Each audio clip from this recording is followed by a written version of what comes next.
You mentioned Siaki Ika about the size. Andrew Berry talked about what they want his playing weight to be. He wants guys to be as big as they possibly can without sacrificing their movement ability. So for some guys that may, at defensive tackle, that may be 305. At others, it may be 355. Siaki, he's really, he's been everywhere from 335 to 355, depending on what the scheme required.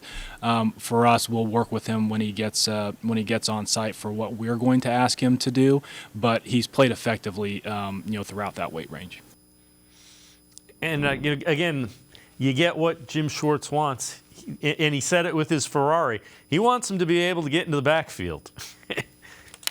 Yeah, that's kind of what that analogy meant. I know Andrew Berry had to ultimately explain it to us because it seemed like Siaki was so caught up in the moment, the analogy was maybe a little bit lost on him. But yeah, I think in college he spent a lot of time, and I think too, when you hear Andrew Berry talk about him, like he ate up double teams in college, right? He would anchor those double teams. It was one of the things he was good at. But Andrew talked about them being surprised that he was able to kind of play in the conference that he did in the Big 12, where those offenses are more spread out, and the way he was still able to move. So I think that's what they saw there. I do think, I wouldn't be surprised if they wanted to play a little bit lighter. I don't think he's going to get back up to 355. I would be really surprised. Like I said, he's at like 335 right now.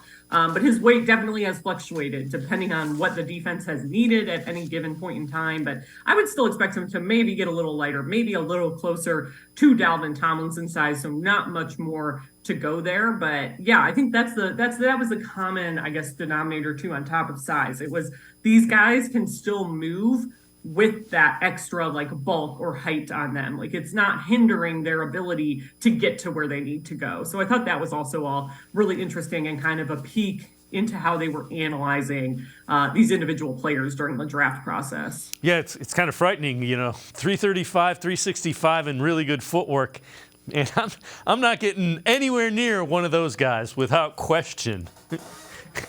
No, and I mean, even like DeJuan Jones, right? I mean, he's huge. I just said his measurements, but like the footwork is what comes up with him first. And it's because he was a basketball player, and they say you can still see that in him. So it's definitely, I think, just a fascinating part of who these guys are and how they evaluated them. And, I think with DeJuan especially, there's some questions about why he fell in the draft process. And our Douglas Maurice made some great points that makes me wonder if he just mismanaged the draft process because he never went through high level college recruiting. He thought he was going to play college basketball. It was a very different process for him to end up at Ohio State. So I think even though it may not happen often anymore, given all the media and attention that's on the draft process, I think it's a definite possibility with him. And people had him ranked a lot higher. All the draft analysts did. Some people had him projected to go in the first round. And the Browns were able to pick him up in round 4, which is kind of crazy. So again, I think it just kind of speaks to